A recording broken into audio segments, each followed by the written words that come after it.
Good evening, everyone. It's 6:30 on Monday, June the 10th. So we'll call this meeting to order, the regular meeting of the Guilford Selectboard. Welcome to everyone here in the room. Nice to see you all, and folks online. Glad you're all here. We have a protocol which requires that we be able to see first and last names of every person who's in the meeting. So right now I see Dan's iPad. So Dan, if we could ask you to change that so that we know who you are, first and last name, that would be great. Thank you very much. Okay, so we'll start first with the rules of procedure. Sure. The Select Board, is required by law, conducts meetings in accordance with Vermont Open Meeting Law 1 VSA 310 to 314, except as provided in Section 313 of that title. At these meetings, the public must be afforded reasonable opportunity to give its opinion on matters considered by the Select Board, so long as order is maintained. Such public comment is subject to the reasonable rules established by the Chair of the Select Board, 1 VSA 312H. While the law clearly establishes the right of public participation, that right is not without its limits. The statute reads, "At an open meeting, the public shall be given a reasonable opportunity to express its opinion on matters considered by the public body during the meeting, as long as order is maintained. Public comment shall be subject to reasonable rules established by the chairperson." The Vermont Secretary of State words it this way: "The public comment period is not a free-for-all. The board chair may establish reasonable rules to maintain order, and reasonable limitations on the amount of time for each speaker are not unusual or improper. So simply put, the Vermont statutes are there to set a constructive and civil meeting." Let's have one.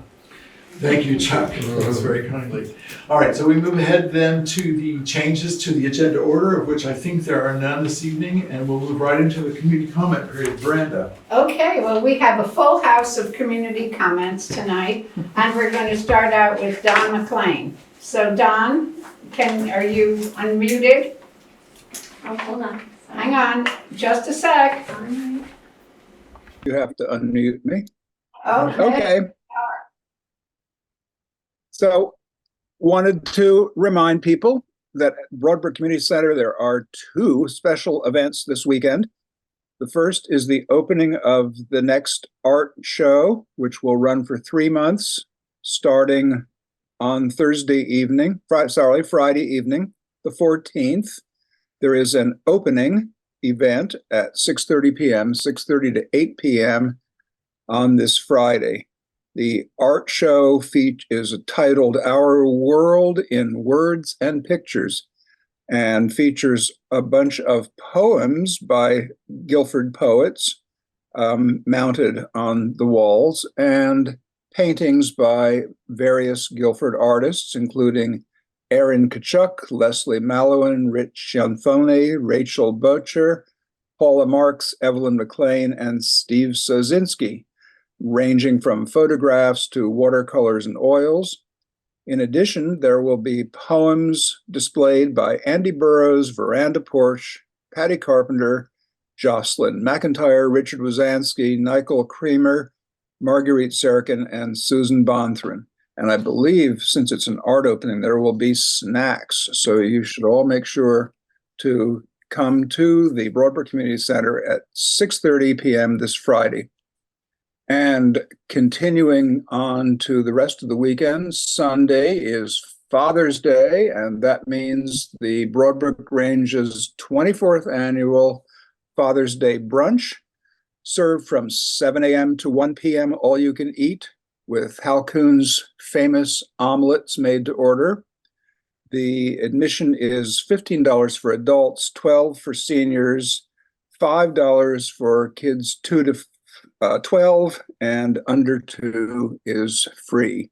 Once again, that's Sunday, 7 a.m. to 1 p.m. And hope to see some of you at each and both of these events. Thank you very much. Thank you, Don. Okay, and now we have an announcement from our library board, so take it away. Take it away. Should we just stay here? What do we do? It will be Just stay here. here. Stay right Oh, there. John's. Hello, I'm Laura Lawson Tucker, and I'm here with John Shaw. I'm the co-chair of the Guilford Free Library Trustees, and John is the treasurer, and Judith would be here, she could be, but she's the co-chair. She's not available tonight, Judith Sirkin. And we're planning to come, which we've talked to Zan about this a while ago, about twice a year at the library, to come and just help everyone know what's going on at the library. And so that's the goal tonight. And then when we come in the fall, of course, it's about budget. We'll be talking more finances in the fall. And so tonight, I just want to start with Kathy is a little bit of a feature tonight, but before we get into that piece, Kathy, one thing we want to talk about is the solar project, the solar system project. Do you want to say something about that? Sure. The last part of... Can you scoot in so that everyone can see? I'm supposed to have... Do you need a moved hand with chair. the chair? Someone might want to help her move the chair. The last part of our Eclipse project that started at the fair in September is the solar system, which is drivable along Guilford Center Road. I hope you've all noticed it and figured out what's going on.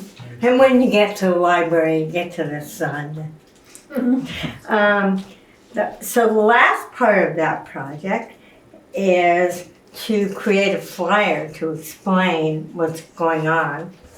And we had the adult write the introduction with the mileage and the explanation and all that stuff. And then the sixth graders and the homeschool children are preparing a flyer that will look kind of like this, explaining all about some interesting facts about all the different planets and the sun. And they're doing drawings, and it's interesting. It'll be on our website, on the library website. It will be on the website, but we're planning to have it available both at both ends, so people can pick it up, read about it as they're driving along and say, look how far Pluto is from the sun. And we kept Pluto, even though it's not a planet anymore. They tell us. That's then the solar system. Thank you. And this was Kathy's brainchild. And camps, just very quickly about Okay. summer camps. Camp, we've grown and changed over the years, starting with 1 week for all age children. We now have 3 or 4 weeks of camp. And it's our summer reading program, but we call it camp. It's changed a lot. There have been things like soccer. This year, there have been a lot of requests for programming for young children, kindergarten through 3rd grade especially. So we've expanded from one discrete week for K through 3 to 2 weeks for K through 3 children. And those 2 weeks are full. And then we also have expanded to have 2nd through 5th grade now focuses on music, which is kind of interesting. It kind of grew interest in the kids and the teachers. And we still have Stage and Scream for 5th through 8th grade, and that has openings. And the rest of camp is full already because it's very popular. And I will add, it's free Guilford residents. So that's a very big deal for a lot of families. Camp is really expensive. So that's something that the Friends really help with affording that with their recent fundraiser. So now, drum roll please. Kathy has been the library director for 26 years. And Kathy is passing the baton. She's commencing, don't you dare say the word retiring. She's commencing a new phase in her life, and that's happening in July. And so we want to honor Kathy. So I thought, first of all, wanted to make it official here at the select board meeting. So maybe we could give Kathy a round of applause.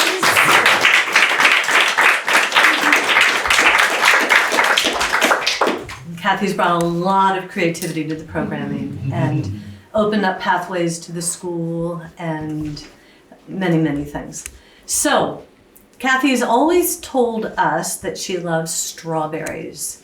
So that inspired a strawberry festival in Kathy's honor on, not February, on June 22nd, Saturday from 1 to 4 p.m.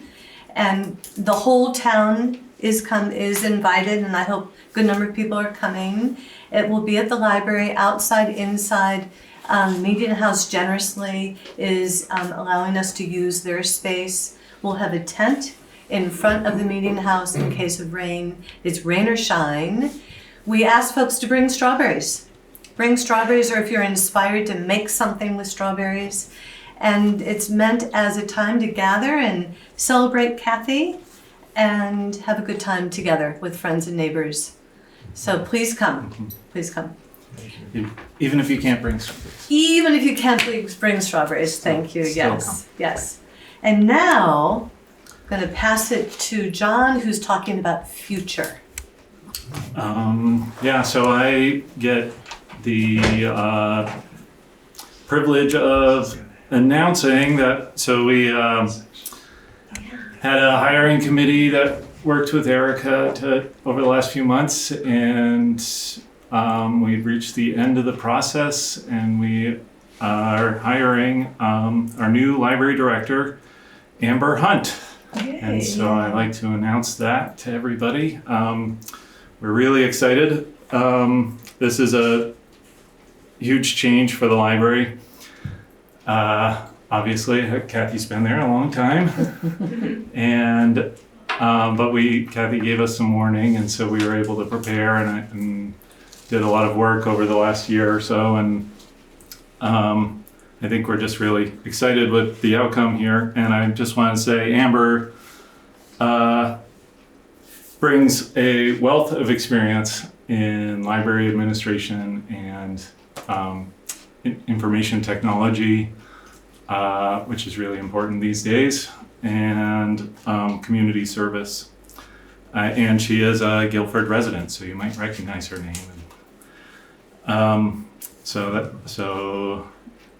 And just that the trustees, I think, are really excited, and we're really confident in her ability to. She has, I think, the skills, temperament, and a kind of vision for moving us into a next phase. So we're really excited about that. Amber is going to be starting on July 1st, and there will be a little bit of overlap with Kathy to smooth that transition. And we are inviting everybody to come to the library and stop in and say hi and welcome Amber into her new role there. And the trustees would like to thank the community as a whole for the support that the library has gotten over the years, and especially this past town meeting and our increase in our budget that really has helped us set the stage for this. So we really appreciate that. Okay, Great. thanks for that report. Thank you. Okay, go ahead. Done? All finished. Okay, thanks very much, Brenda. Thanks for that. All right, we'll move ahead, folks, to approval of the minutes. Thanks very much. All right, folks. Approval of the minutes. We have 3 sets of minutes we need to approve, so we'll move rather quickly. I'd entertain a motion to approve the minutes of the May 31st emergency meeting. So moved. Thank you, Michael. Is there a second? Thanks, Brenda. Okay, we'll take a vote. We need to do it by roll call. Before we do that, I see, looking at folks who are attending, nice to see everyone. I see M.A. We need to see your first and last name on the screen, please. Thanks very much. So, Tara, are you willing to vote aye for the emergency meeting minutes? Okay, yes, she says yes. Okay, good. Aye. All right, Michael? Aye. All right, Brandon? And Zon says aye, and I should say Chip says aye as well, I have to say everyone's name. Okay, so that passes, thank you. Then I would entertain a motion to approve the minutes of May 13th, the regular meeting.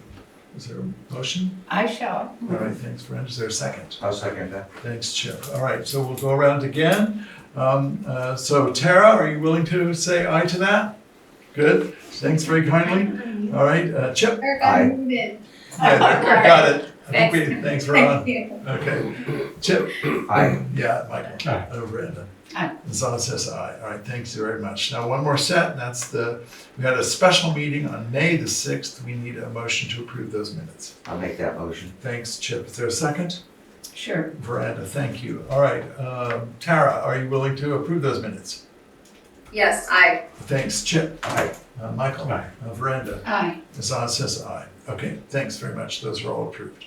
Then we can move right along to the next order of business, which is the finance section of the meeting. We'll look at the warrants. So, Okay, Veranda, you doing that? Yes, I'll do them tonight. Okay, I move that we pay the following warrants. Payroll week 6 to 24 for the sum of $7,850.16. Payroll week 9/24 for the sum of $7,487.75. Expense warrant number 2422 for the sum of $62,277.11 for a total of $77,615.02. And I will second that. Is there any discussion? Yes, there are some bills that are interesting. We got winter tires for the 2022 International Dump Truck for $3,077. More chloride for road maintenance for $5,447.82. The first payment to the professional auditors is for $6,000 per the contract, and the contracted amount is $16,500 annually through fiscal year 27. The radar signs have arrived. That's $13,156 for the first payment, and you'll remember that was with ARPA funds. A second invoice for extended cloud contract will be issued in time to obligate the remainder of the $20,000 award for the signs. And thank you, Erica, for your invoice support. And that's my report on that. Okay, is there any discussion here at the select board about these warrants? All right, we'll move right ahead. Tara, are you willing to, we've got a motion and a second. Are you willing to approve these warrants? Aye. Thanks, Chip. Aye. Michael? Aye. Veranda? Aye. Zon says aye. Thank you very much. I'm going to persist with the person on the screen who's identified as MA. I'm sorry, but our protocol requires that we need to see your first and last name, and if we don't, we are at liberty to move you into the waiting room. So we'll do that in a moment if the name doesn't appear. You can, if you're not sure how to do it, click on the 3 dots that are in your screen, and you can ask it to rename, and you can type your name in there. Okay, then we'll move right on, folks, to the next section of the meeting, which is updates and reports, and we have this is the section of the meeting in which we hear from either our administrators, our staff, or organizations that we are closely related to. So we're going to hear from the Ruck-Up folks this evening. So Thank you for having me. My name is Pamela Spalding, and I'm representing Ruck-Up Incorporated. It's a 501c3 veterans organization. We're based in Keene, New Hampshire, but we serve veterans throughout New England, New York, and Oregon. We're requesting permission, as we have in the past, for a coin drop on October 12th with a rain date of October 13th. The location is on Route 5 between Packers Road and I believe it's Paul S. Road. The sign says Delta Campus. Paul's here. Ruck-Up receives no federal or state funds and is run entirely by volunteers, most of whom are veterans. It's based on 3 pillars: advocacy, which since 2019 has won over $10 million in VA and SSDI claims for the veterans. There has been a 200% increase in claims lately and can take 2 years or more for a veteran to receive benefits.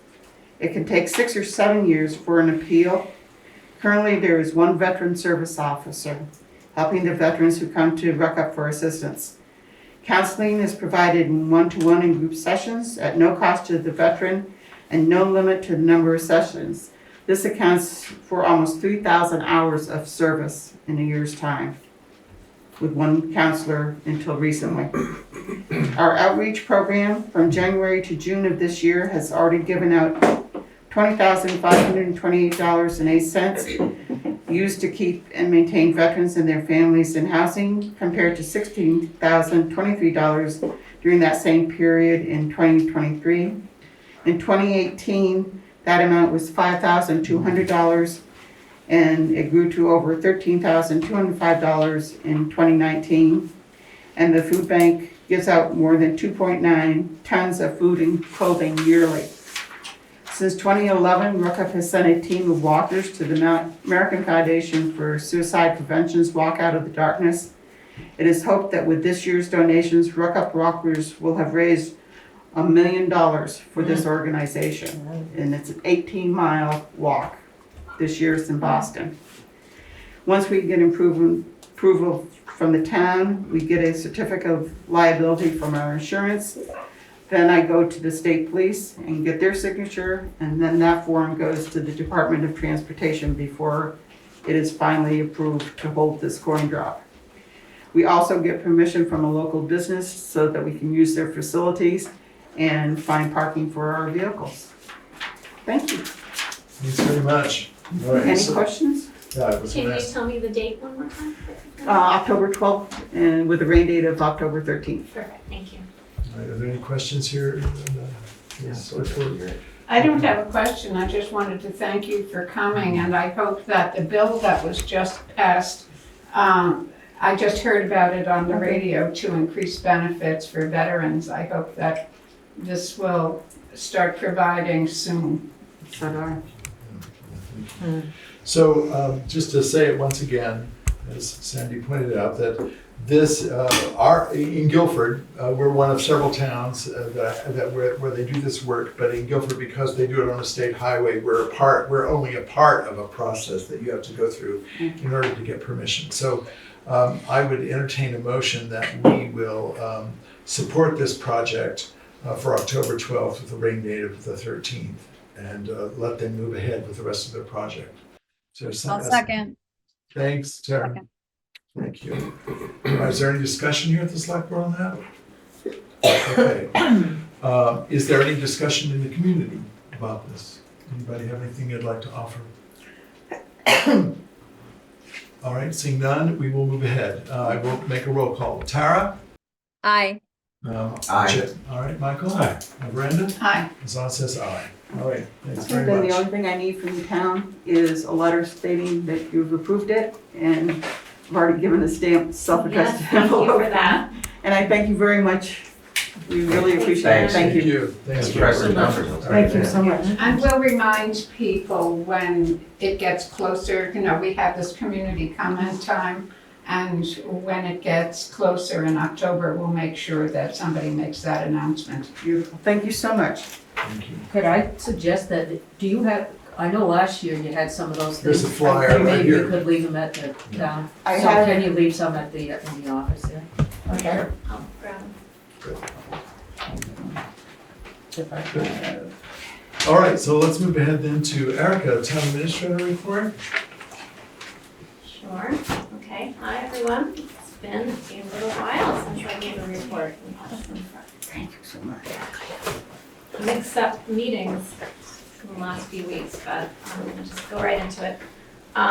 We will hear a little bit more about this later in the meeting, but I'm involved with the Algiers Safety and, I'm sorry, I didn't write the whole name down, Traffic Calming and Safety Committee, which was created by the Planning Commission of citizens that are interested in that specific village and the ongoing work with trying to figure out how to make it safer for pedestrians and vehicles there. So we had our first official meeting in May. And some things came of it, which we'll hear about later.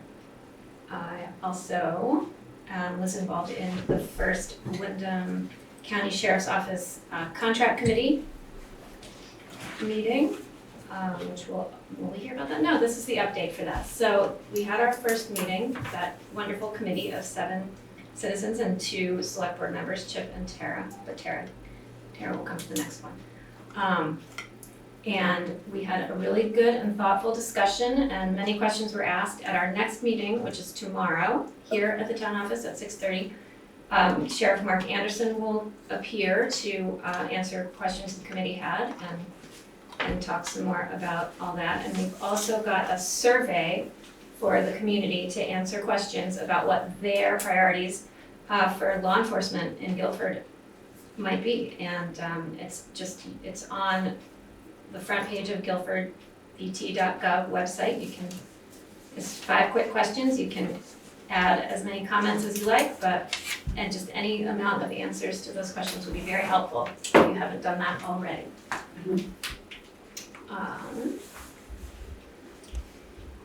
Wow. So since I gave my last update, we had a finance advisory committee meeting somehow. It was very quick, and I look forward to working with Finance Advisory Committee some more this year as their work comes up. We had the professional auditor came to the town office and worked with staff, met with 2 of the town auditors, and met with Zahn and me. Also, she is just a wealth of knowledge about government finance and statute. It was really, really a valuable time to have her here, and she started the work on the town's audit, which will continue throughout the year. She'll be back in the fall after this fiscal year is closed.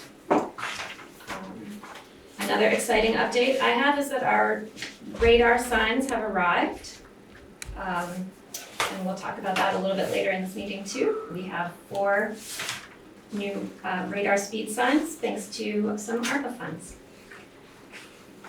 Okay, another town office announcement is that change of appraisal notices have been mailed. So you should have received that in the mail. They were mailed certified mail. If your home was getting a change of appraisal, you should have received that notice, and the grievances will be held on June 20th. If you have any reason to grieve your appraisal, whether it changed this year or not, you can grieve your appraisal, but you should call the town office and submit in writing a request to grieve, and all of those will be held with the listers and the assessor clerk on June 20th. And submit, there's a notice about this on the website too, but you must submit in writing by June 20th, 3 p.m. to do that. Danny's not here tonight, but he wants me to let you all know that there is some shoulder work on Guilford Center Road, which is gonna be kind of going on all summer, June and July.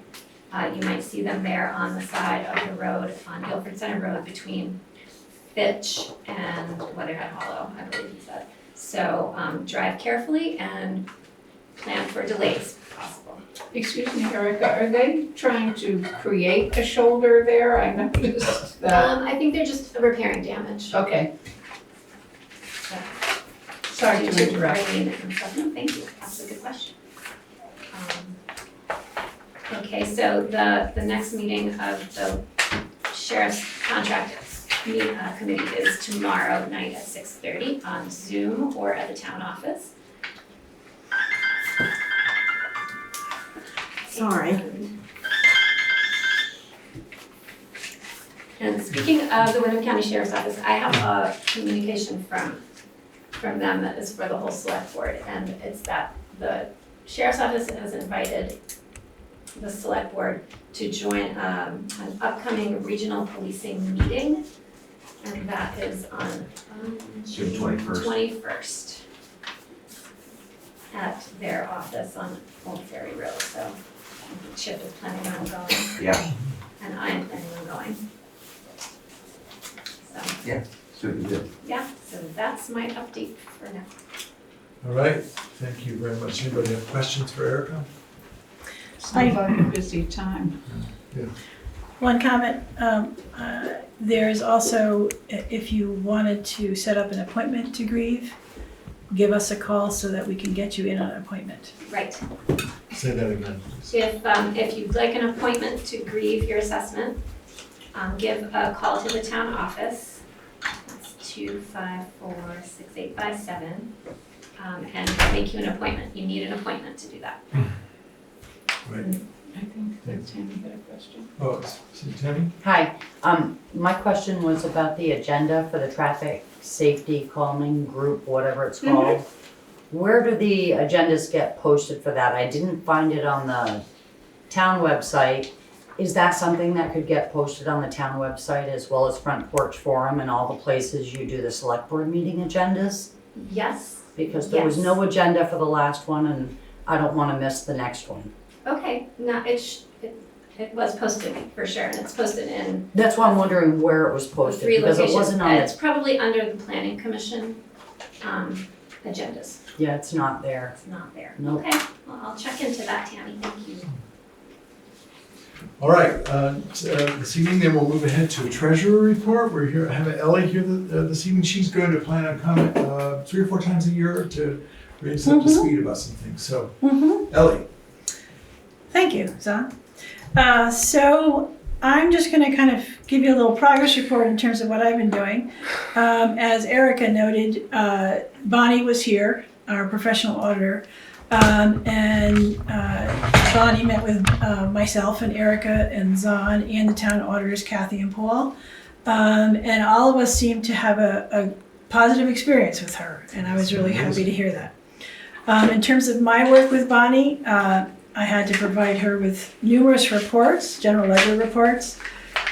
She also asks each year, she just randomly picks out 25 different transactions, and she needs me to provide the warrant, the invoice, the proof of payment, and the bank statement that goes along with that. So I did that for her. And then we had some time to discuss several transactions that I had just put aside and needed her opinion about, and year-end routines, journal entries, and she gave me a document from Gatsby on the updated fund definitions, which I have to admit I haven't read through yet, but I'm looking forward to doing that and seeing how our fund definitions match up with that.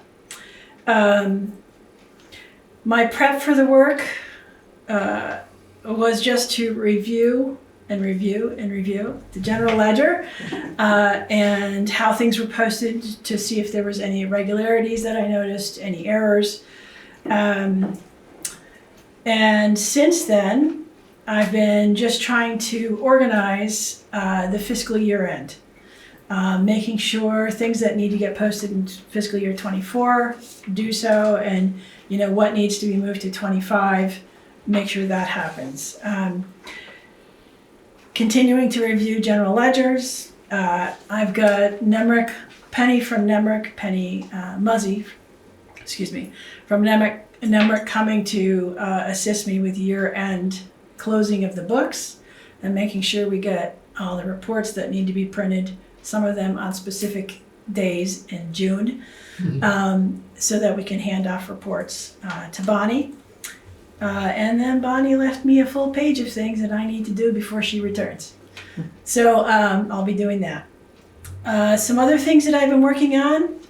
The first is a proposal for taxpayers to have online payment options. I've had several people talk to me, several taxpayers, and like, why can't we pay online? Everywhere else you can pay online. So I went and checked in with several other towns who do online payments, talked about the companies that they use, and I would like to, later on tonight, make a proposal for a company called Municipay. so that we can have online payments. Continued conversations with the Conservation Commission around their new fund that's created. Did a number of trainings in payroll, a training on grants, a couple trainings on unemployment insurance. Interviewed 2 prospective candidates for assistant treasurer, assistant town administrator with Erica, and hopefully we're going to be able to fill those positions soon. Almost done entering fiscal year 25 budget into NEMRIC, so it'll be ready to go come July 1st. I've been working with Erica on that. And that's kind of the update. That's all you do. Yeah, that's a lot. I feel like I need to applaud. I do want Let's to do just. it. Yeah, for Academy this weekend, Ellie. Yeah, that's nice. So, yeah, there's always lots to do. You're not bored. Yeah, no, never bored. All right, thanks very much. Is there any questions here at the select board? Okay, it is impressive what you guys are doing for us also. Thank you very kindly. All right, Dan is not here tonight. Is there anything that he'd like, in addition to what you spoke about? Is there anything else we should know? Just that we're issuing RFPs for some work. That's gonna be adjusted later, I believe, but he's got 2 that have to go out pretty soon. The first is for paving on Weatherhead Hollow to complete that work all the way down to the state line. Okay. Yeah. All right, thank you. All right, folks, we'll move ahead then to old business. These items are items that the select board has at least talked at some level about. And here they are again this evening. So the first order of business is the Guilford policy review. It's a year-long process we're going to go through to look at all of our policies. Tonight, we're looking at the rules of procedure policy. And I'd like to turn this over to Chip, Sure. who's helping us by actually doing most of the work. Thanks. The research work. The research work, yeah, research and prep. But essentially, it's done.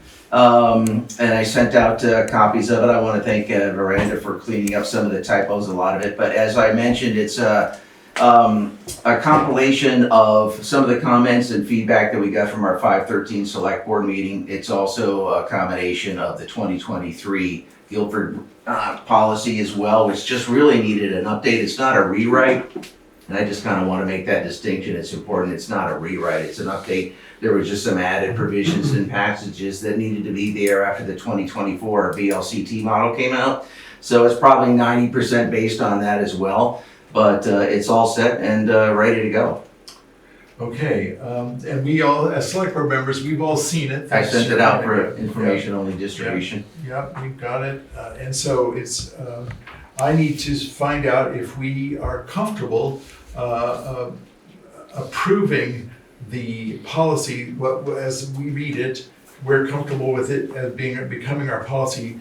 We will need to, in any case, whatever we do this evening, it will need to go under a kind of review with Erica to tighten it up and all that kind of stuff, and then we'll sign it at another time.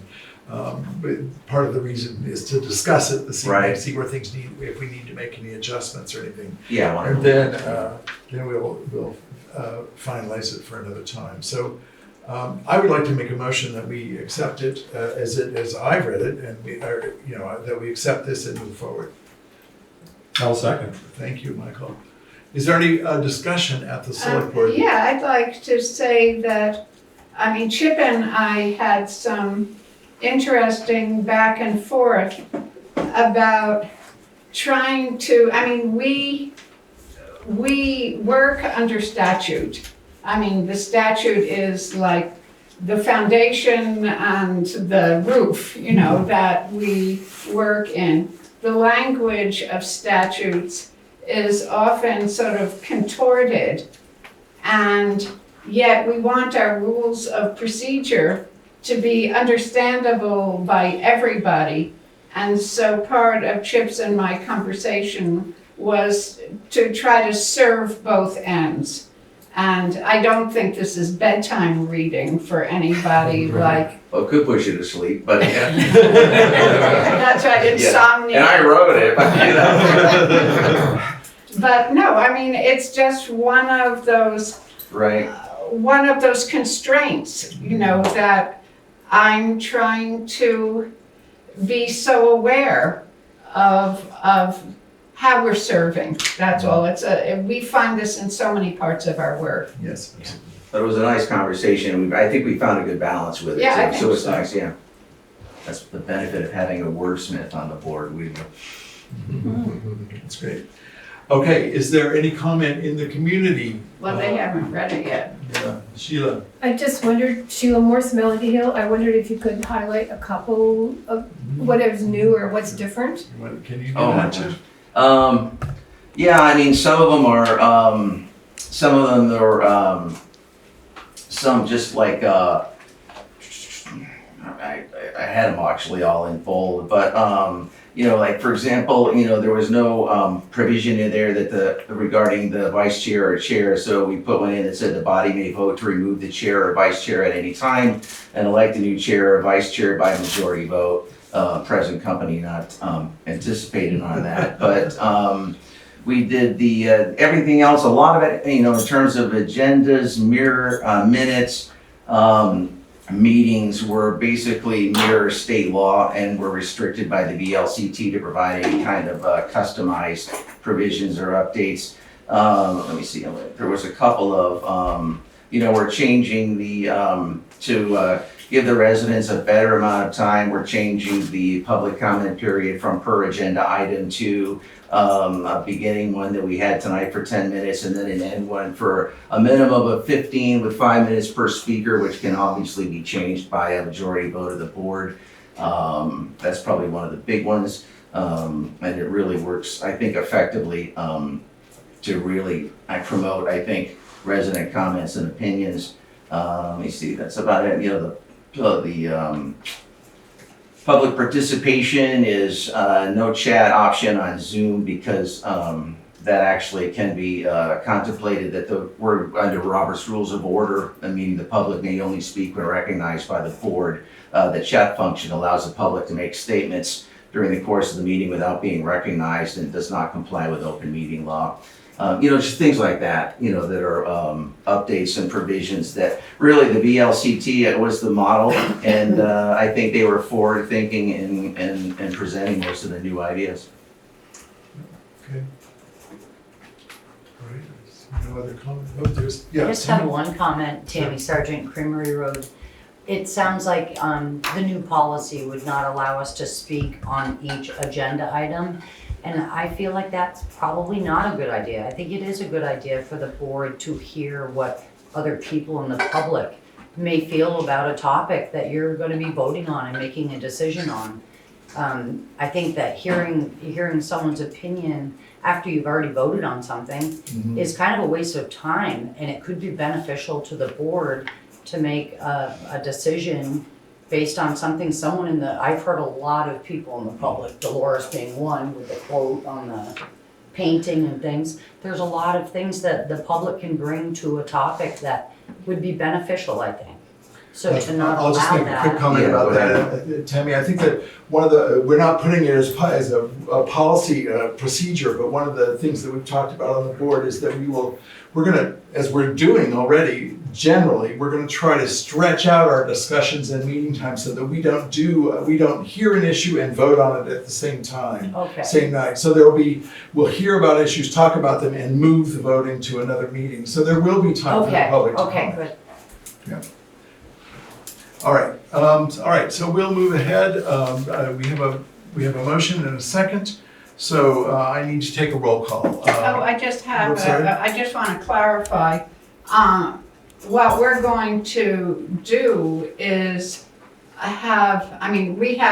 we're going to have Erica just do a quick administrative review of the rules of procedure. And so is our motion to accept the new rules of procedure pending the revision, or are we going to? I think what I would say is that we're not actually going to propose that she revise anything. She's just going to bring it into order so that it's signable by us. So it's it's just a matter of actually formatting more than Okay. anything, yeah. It's not. Okay, so we don't have to mention Yeah, that. the only trick that might come is if we submit this to VLCT and they find some egregious problem. Okay. But I think we're already on track with Which that. is, that will be part of my work, because there's a new amendment to open meeting law. I think I have read everything that VLCT has published, and I think we're fine, we're complying with that, with these Okay. rules of procedure, but I just wanted to pacify them to make sure, because they're still working on their guidance for this, because it just got passed last week. Yeah, I will add to that, she's talking about H 55.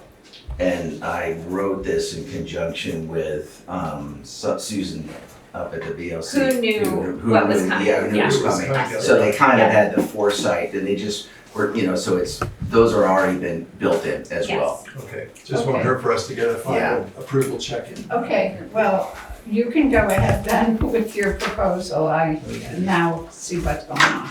All right, I see a question here, Dolores. Yeah, it has Quickly. to do with the VLTC, CT, TC. Oh, yeah. Yeah, are they just a guidance thing, or are they like a, enforcement agency? Well, I think we can talk about that at another time. They are not an enforcement agency, but we can. Well, I mean, if you're going by, they say this, they say that, it just seems like that would be part of, like, this discussion as well, because you're talking about the policy and according to that, we're gonna do this, and according to that, so I'm just wondering, like, I know it's a guidance thing, I realize that, but, does everything have to be based on that? No, in fact, No, we're not no. doing everything. Every town can do whatever it wants. VLCT simply guides, recommends based on practice around the state, and also takes law into, the statute and the law into consideration as they create models. And we're using that model, but not 100%. In this instance, and that's what we'll be doing for all of the policies that we go forward, probably. Is that a way of saying it? Yeah, that's a good way of saying it. Yeah, they provide customized templates that you can, make to fit your own select board or whatever public body you're dealing with. And in the template itself, they will point out things that are basically mandated by Vermont statute and can't be changed, but then you're allowed to customize the other parts of the form. So again, it was based on a previous select board meeting, the 2023 rules of procedure, and then the 2024 one. Okay, so, all right. Tara, are you willing to approve? Aye. Thank you. Chip? Yeah. All right. Aye. All right, Brenda? Aye. Zana says aye. All right, thanks very much. So it'll just be a pro forma thing that we'll sign this, so that won't be more action, unless there's a need, suddenly discover something, but I think we'll be fine. All right, are we ready to speak about Selectboard Goals? Yes. Michael, all right, and Tara, all right. So each year, the Select Board develops a few goals that we internally that we want to keep an eye on. And so turn it over to Michael and Tara. Okay, I'll start. I hope Tara will also contribute here. I'm sure she will. We looked at the previous year's goals and saw that it still referenced COVID response and felt it was appropriate to strike that from the introduction. So it's been removed. We added a line item regarding the asset management plan.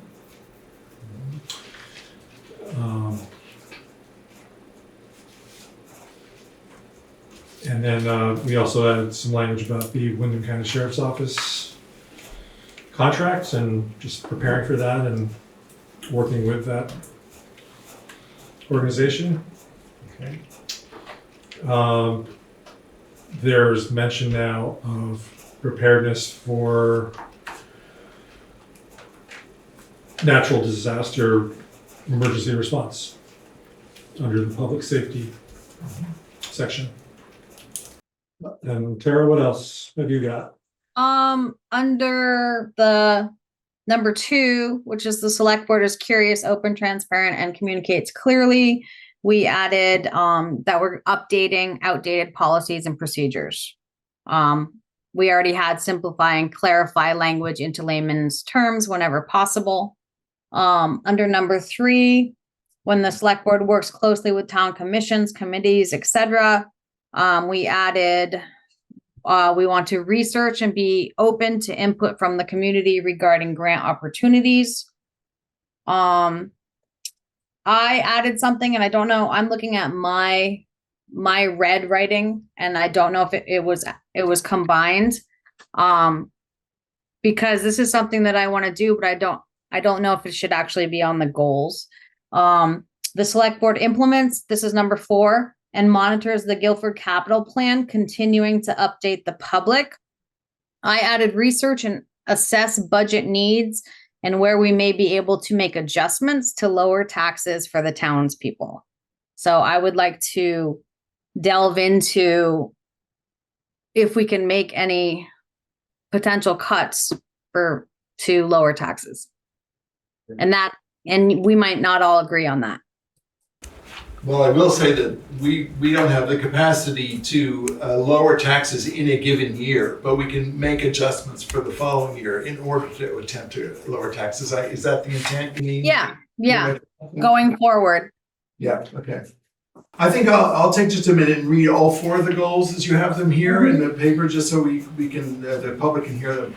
You mentioned a couple, Tara, but our under number 1, Guilford is a welcoming, inclusive, affordable, sustainable, and safe community. So there's a lot under that one. And we have a number of priorities and actions that they both have spoken to. Number 2 goal, the select board is curious, open, transparent, and communicates clearly. We're constantly working to try to find better ways to communicate, and we know that we're not perfect at all. We need input and support from the community in making that come true. Number 3, the select board works closely with town commissions, committees, and departments. Likewise, the select board works closely with Guilford State Representative, Wyndham Regional Commission, and the regional public safety agencies. And then goal 4 is that the select board implements and monitors the Guilford Asset Management Plan, continuing to update the public about processes there. So just to state those. Mm-hmm. So I would like a sense for the select board here about whether or not we feel like what we read here is workable for us for this year. If there's any, I feel this is. I think it's good. It's good. It feels good and manageable. I think that's important. Yeah, it's pretty cool. Yeah. Is there anything anybody had? Brandon, do you have any thoughts? I was just pleased. I'm just sort of scrolling through this to see that, I guess it's under safety, there was something in here about, preparedness for climate-related emergencies. That I thought was a new action addition, and I'm pleased to hear about that. So thank you for your thoughtfulness and including that we hear about climate emergencies and dealing with that all the time, and it is brewing. Yes. All right, is there, could I have a motion to, is there someone willing to make a motion to approve or adopt, I should say, these goals for 24-25? Yeah, I'll make that motion. Thanks, Chip. Is there a second? I will second it. Thanks, Brenda. Is there any discussion any further discussion here at the board? Okay. Is there anything that anybody would like to say in the committee? Just to be really clear that once the board has addressed these, and since these are board goals that we adopt for ourselves to keep an eye on our own work, in addition to everything else we're doing, these will be published on the website. And they're available now, last year's goals. And so if we approve these this evening, they will come available on the website. Any comments from the community? All right, I see none. All right, so here we go with the vote. Tara? Aye. All right, thanks. Aye. Chip says aye. Michael? Aye. Veranda? Aye. All right, and Zahn says aye as well. Great. Thanks very much. Thanks for working on it. Thanks, yes, thanks for this work. It's good work. All right, now we move on to next item in old business is the notion of adjusting the radar sign placement. I'll just say quickly that when we approved purchase of these signs, we agreed, or we described them as being two sets of two signs that would go in two locations. So two signs here and two signs here, each going in opposite directions. Apparently, Erica can speak to an adjustment that Dan's proposing. Is that a way of saying it? Yes. Okay, so go ahead, Erica. So, originally, these two sets of signs were going to be placed on Heinsberg Road and Weatherhead Hollow, in each direction. So Dan, looking at the possibilities of where he was going to put them, said, well, on Heinsberg, we only need one going downhill. So that frees up another one for another trouble spot, which is, in his estimation, right by Blueberry House on Guilford Center Road. So that is where he would like to place the freed up sign.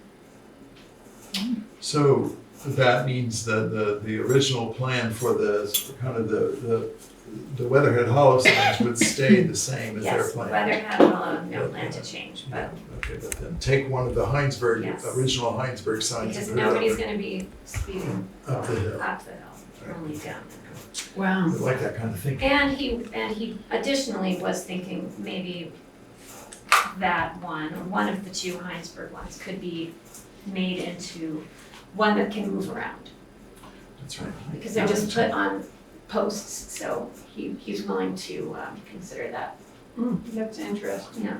So why don't we, if you're comfortable, how about if I make a motion that we accept Dan's recommendation and not talk about movability at this point, but just accept the amendment to our original proposal for locations and go forward with that. Well, I'd kind of like to have the option that Erica talked about, moving it, because, you know, there is, especially on Guilford Center, if you're coming down towards the library now on your left, where it was 35, at one time it was 45, you know, as you're going right into the center of the village, it's always high speed there. And, you know, it's the library's right there, the historical society's right there, you know, you know, everything's right there with people walking across the road with a heavy amount of pedestrian traffic. I'd like to see something there, or have it in a loop, you know, where maybe it's on near the Blueberry House for a matter of weeks, then we move it up to somewhere else and that one is just stays fluid. You know, and then residents that can always reach out to us and say, hey, we're seeing X amount here, you know, what about moving it over here for a while? I think, you know, that way we could get it into different spots. That's a good point, thanks. Let's see if there's so are you proposing an amendment to Yeah, my I don't know, motion? like, yeah, I guess that would be it, right? Okay, Because, it didn't get seconded yet, so we can probably make an adjustment before we,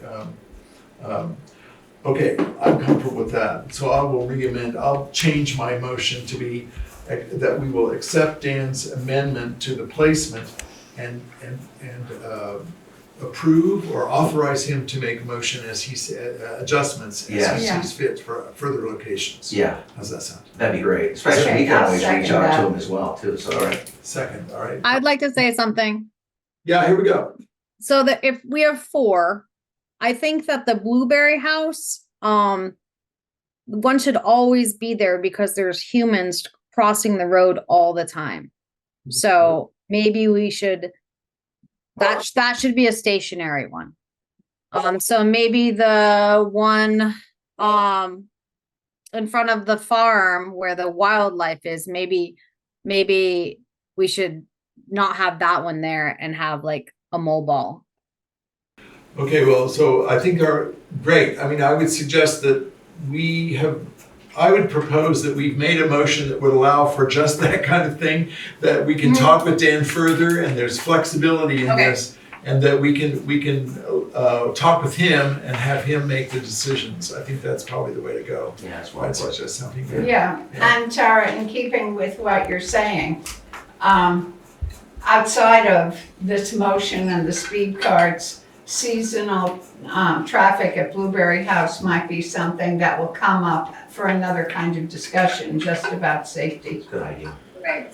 Yeah, That's a really good idea. yeah, cool. Okay, so it's not at all to try to cut you off, Tara. I think it's more the idea yeah. that we're just, that making sure the motion that we have is gonna give us the space we need to do what we need to do, thinking about safety. Seem reasonable? I Okay, yes. all right, okay. All right, so we have a motion, we have a second. Is there anything else the select board would like to offer? Any other comments? All right. I would just ask that, I mean, it doesn't need to be part of the formal language here, but just that Danny, I'm sure he's conscientious of this, but just if we could just make a mention that please don't locate it, flashing in somebody's house, Sure. through the Yeah, windows. exactly. Yeah. I mean, I'm sure he's thinking about that, but just to let him know that's an emphasis by the select board as well. Okay. Okay. Any comments in the community? Steve Lemke, River Road. Does it cost more to have a mobile? Well, the way they are now, it would just be labor.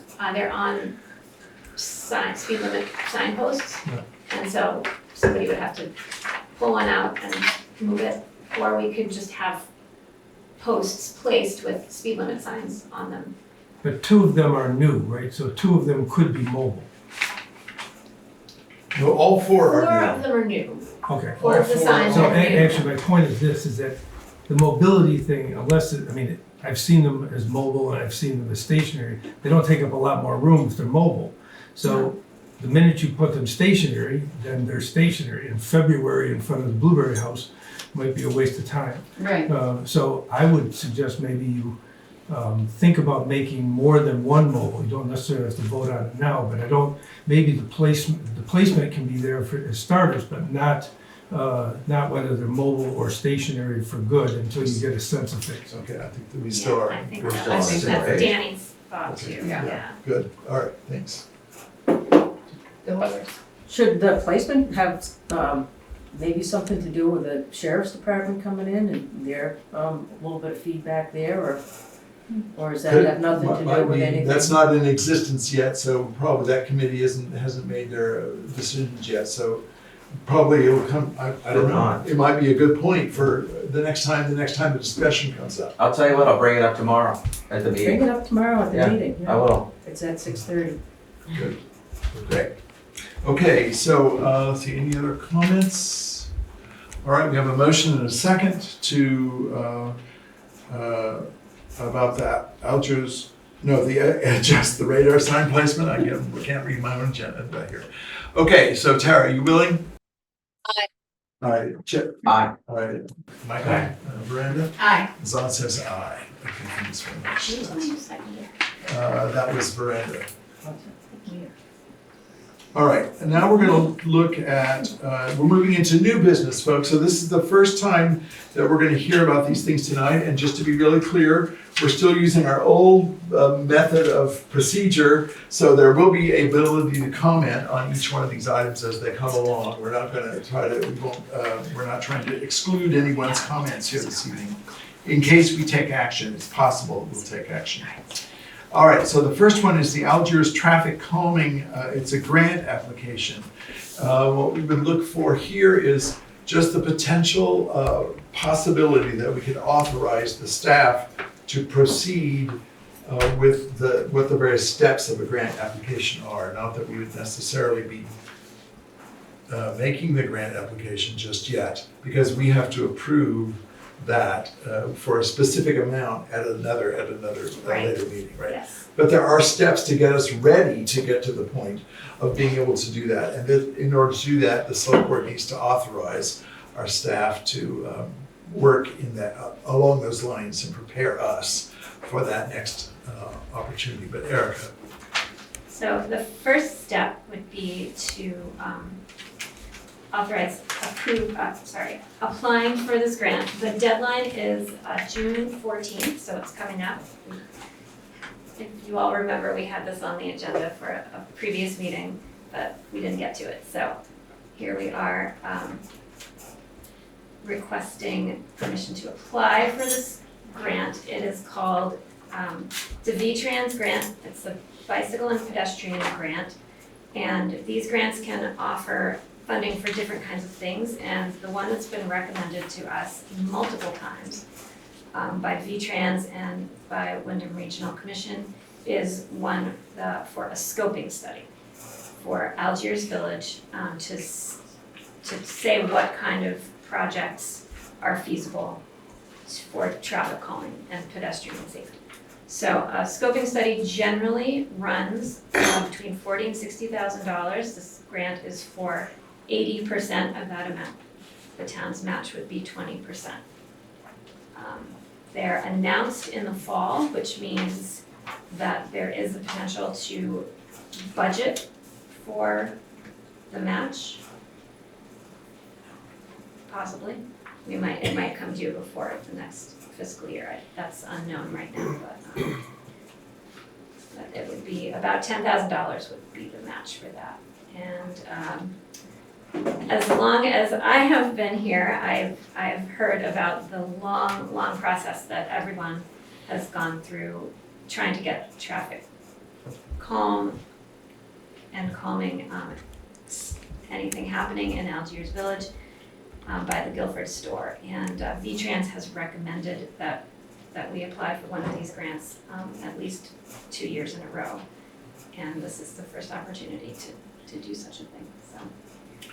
Okay, so let's get a motion on the table in a second, and then we can have further discussion in case there are Okay, I would questions. move that. All right, that we authorize the staff to move ahead, okay? Is there a second for that? I'll second. Thanks, Michael. All right, is there any conversation, any comment here on the select board? This is just to apply only, so we either don't get the grant, which in that case we move on, or if we do get the grant, then we can actually look at the total cost and decide whether it's worth it or not, correct? Yes, Okay. and that will be sometime in the fall. Okay. So. All right. And I will say, I'll just to say for the community's sake and those that are listening, that by us proposing that we apply for this grant, there's every chance that we won't get it, and there's every chance that we will get it. And so in order for us to move ahead, we as a select board have to know that there is this match. And so how do we speak to a match for a grant that might not happen for another fiscal year when we don't have the capacity to budget for it right now? The way the granting processes work, we are able to use our reserve to promise, to think about that match without actually committing dollars from the reserve. Because if we get this grant, then as Erica suggests, if we accept the grant as a select board, then we have the responsibility of budgeting for the match. Yeah. And so that wouldn't come out of the reserve necessarily, but it would it would come out of another place, and that's what we'd be thinking about in the next fiscal year. Does V-Trans, Erica, do the study? Who does the scope? No, it would be a firm. Oh, a firm. We would have to put out a proposal, a bid for proposals, and we Okay. would choose one. So there's lots of steps along the way for Right. the select board to. And then I noticed in your letter, I read the letter, it was a great letter, but I mean, have you heard from a lot of residents about, in Algiers about speeding and traffic control? Mm-hmm. Are you talking on Route 5? Yes. And then, okay, Right, yeah, right. Yes, by the Guilford. Yeah, trying to get out of the Guilford Country Store could be an adventure. So, Yeah. yeah. Yes, there has been a lot of work over the years, and public hearing I know about, and comments, and this committee now is working on that as well, so. Well, I like that this is just a first step in the process, and then we go from there depending on what the result is. We're not making any No, firm commitments at this point. We have gather a lot more research, a lot more input, and figure things out. That's a good idea. All right, is there any? Tara has something to say? Oh, yes, Tara? Yes, can you just confirm that the $60,000 to $80,000 is just for research with a potential $10,000 to $16,000 match? This would not cover any work that's being done Correct. after? Okay, and so it's just for people to do the research and tell us, give us a plan. Yes, and what I have understood repeatedly about this process is that we probably wouldn't stand a chance of getting any of the funds that would in fact do the implementation until we have done this kind of scoping study. And if we're not willing to do the scoping study, then we probably won't ever get any support to do the projects. But So- there could be potential grants to do the projects. Yes, after. exactly. Yes, exactly. Okay. It's not just that we're asking for a plan and then everyone steps away. It's the way we would move further into the system of potentially getting help to create greater safety in Algiers for our residents. Right, but we don't have any idea, like big picture numbers and grant options. It would probably be another 10% match, maybe. Most of these grants, as I understand it, require a match from the community. So as we learn about each one of them, we can consider whether or not there's the kind of thing we want to undertake. And these scoping studies provide a few choices and Yeah. potential cost estimates for each project, varying scales. Yeah, And so it's limited, I'm sorry, it's limited to just Algiers Center, like not up Route 5 where there are no shoulders. it might include that. I'm not sure. I mean, That- not all the way up to Brattleboro, but the Algiers portion of Guilford would come under this, as I understand it. Okay. I'm not promising anything, but that's what I understand. Yeah, That's okay. something to be determined when and if the proposals are requested. So we can decide how far it goes. So the final product that we would get out of the scoping study, one of the final products would be a set of options that we could consider for going forward and what projected costs might be related to those. So it's a way for us to begin to talk about these very numbers that we know nothing about at this point. Okay, thank you. This is basically just a way to get a seat at the table. Exactly. Right. Yes, Okay. exactly. Is there any comment? Sheila has one first. Sheila, So, identify yourself, please. Sheila Morris, Melody Hill. As I personally have been involved with this on the planning commission from 2014. Friends of Algiers Village on a previous study, what we could do in Algiers Village for traffic danger mitigation, pedestrian safety, and also on the select board. And I've been very frustrated with VTrans insisting that we do a feasibility study to address really obvious problems. But I've also regretfully become resigned to the fact that we must do that if we are to do anything about allowing children to walk on Route 5, to get to the store, people crossing from Richmond's, just people trying to get out of the country store without taking your life in your hands. And I'd hate to wait to his point where somebody dies before we actually finally do something about this. So I'm totally in favor of this. Thank you for bringing it forward. Thank you. All right. Well, it has just changed what I was gonna say, is like there's already been studies done. Oh, yeah. So isn't it a little redundant? No. No, it's not the right kind of study, I'm No, sorry. to say. honest to God. So of course. the group that is with the planning commission that's together doing that same traffic calming thing down there, that doesn't count as anything in the eyes of VTrans when you go to I don't know the apply answer to for a that. I grant. don't know the No, answer to that. it doesn't. I would say no, or we probably wouldn't be looking at this. I would say no. I don't know the exact answer. This is the process that they prescribe, and they basically won't take any other way.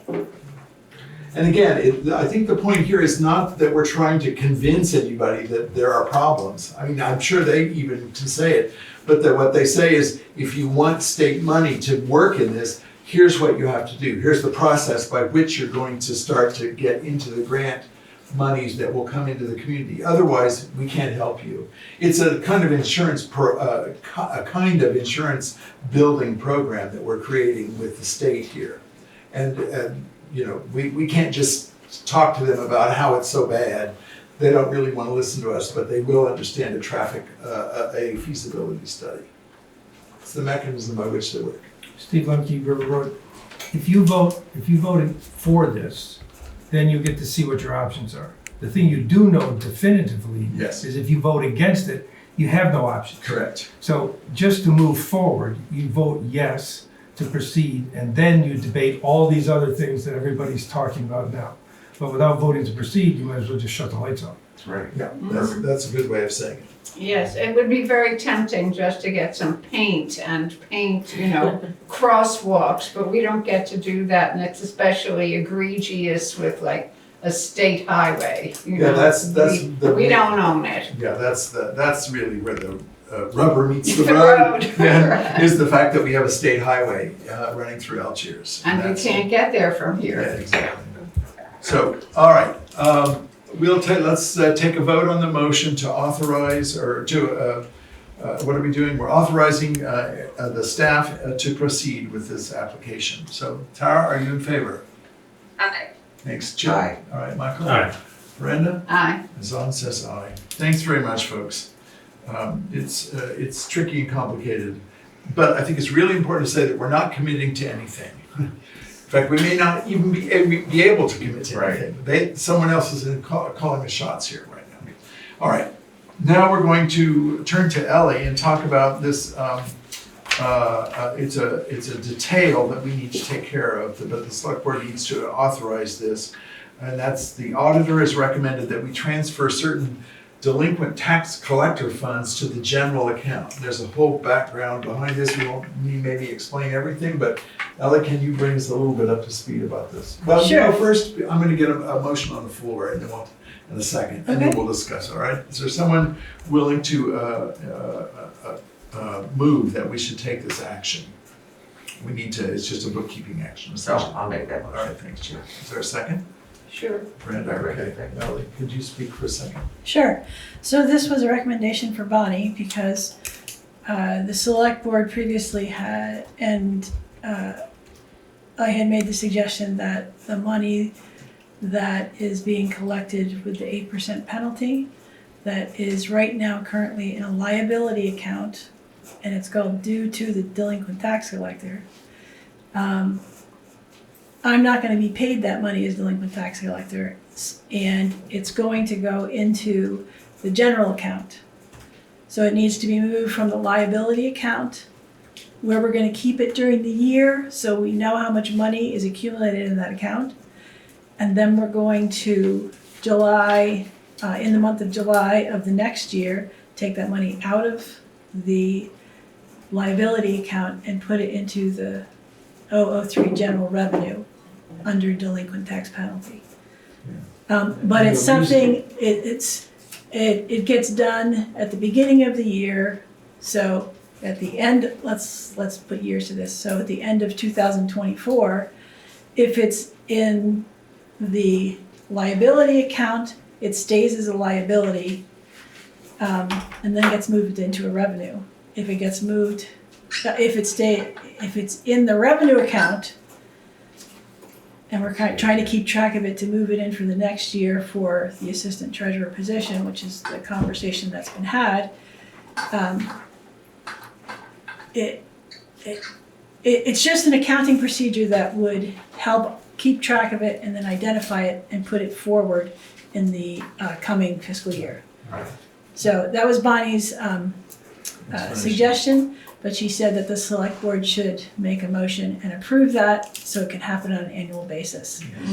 Also, it just helps us keep track, so, down the road, when I'm not delinquent tax collector anymore, then you'll know how much money is there and who you may have to pay if they're separate from the town. What was her name? Barbara Hunt used to be. You could still have that money, know what that money is to pay out. Perfect. Okay. Are you willing to change your motion to be Yes. on an annual basis? Yeah, so it's so funny, I just thinking that, Okay, thank you. All right.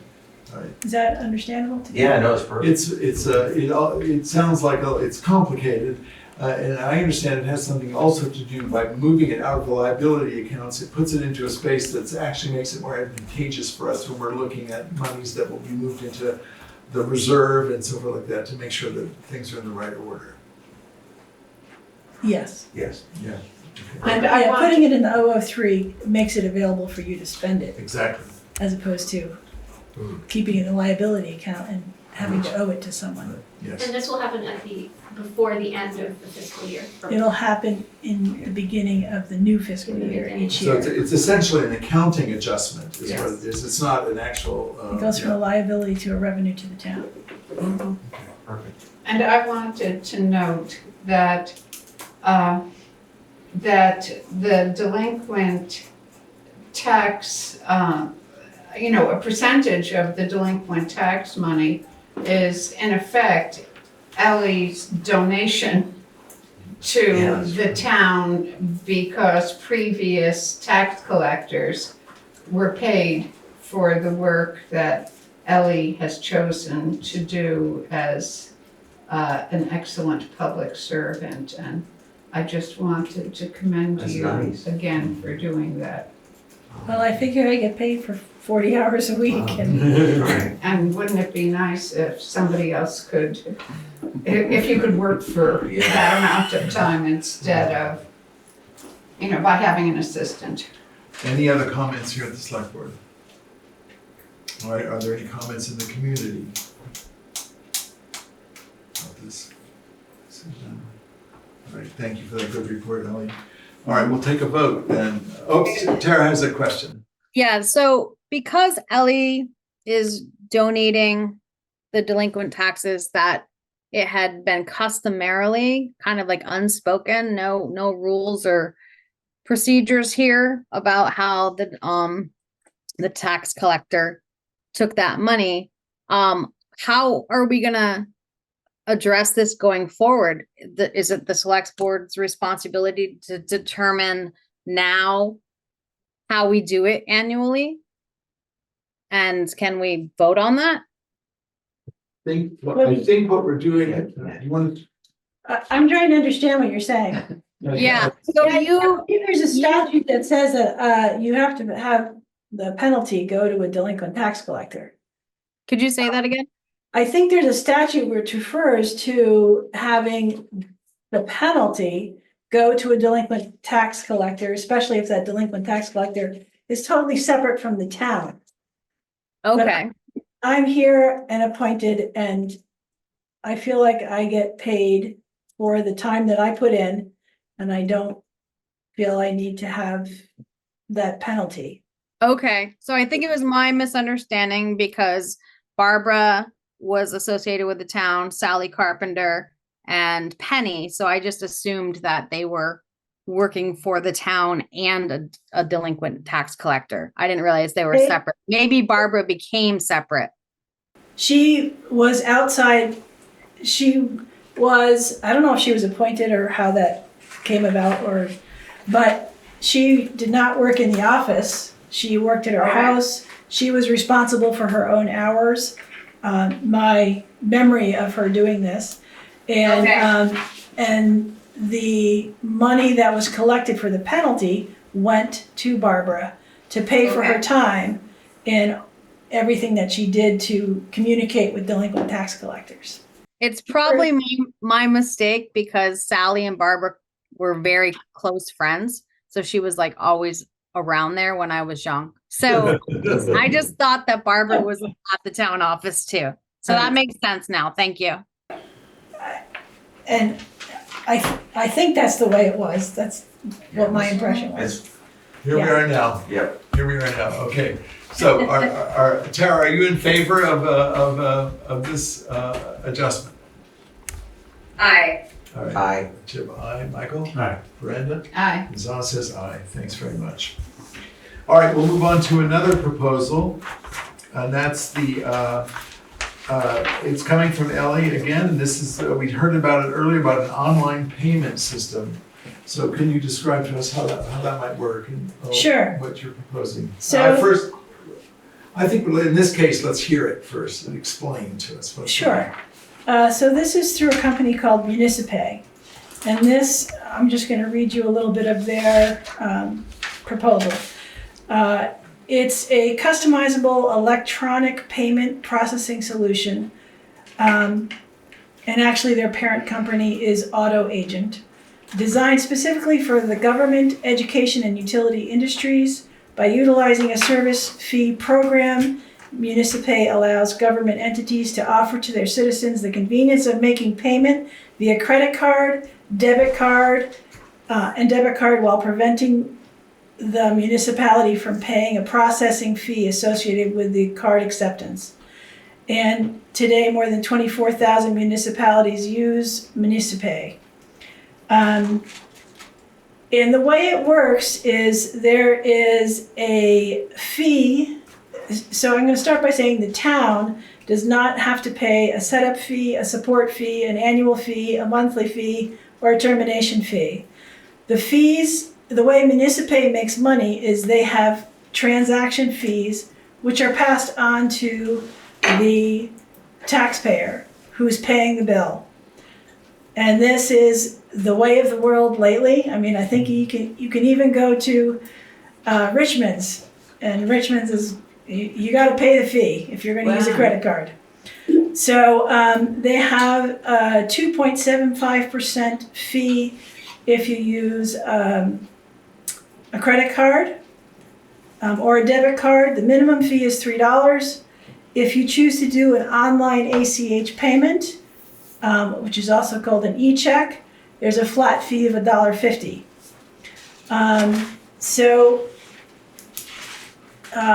There's a whole setup process that we would have to do.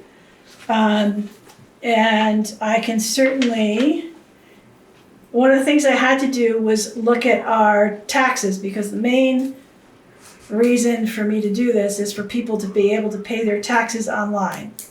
Wow. So I created a sheet, which I can put on the website, which shows the number of taxpayers we have. And like, for instance, if there's 576 taxpayers, or 51% of the taxpayers, their taxes are between $1 and $5,000. There's 396 taxpayers, or 35% of them. Their tax bills are between $5,000 and $10,000. These are, I'm going to say too, these are all based on 2023 tax bills. And then we have 10% of our taxpayers pay between $10,000 and $20,000. And we only have 1% with their tax bills are between $20,000 and $127,000. Okay, so that's broken down here. And then I put in a chart that shows what the fee would be if you paid with a credit card in those same kind of categories. Okay, and next to it I put what the 8% penalty is for paying late. So you can have an idea of, should I pay with a credit card, or should I take a, let it be late? And it has, again, the transaction fees. So that is something that can be posted, because they're going to ask me for that information anyway, and I just thought it'd be interesting. And also just looking at when our greatest volume is of tax bills, payments, and really it's from July to October, with obviously October, which is our due date, having the highest percentage of payments. But there are payments made all year round, and we do have a number of folks who pay in advance on a regular basis, which is great. And we do have some folks who are doing payment plans. But with the way technology is moving, and people really wanted to have this option. I also drafted up how we could put on our website how to pay a town bill. So I put on payment options. There'll be online options, which would be the credit card, e-check, or debit card.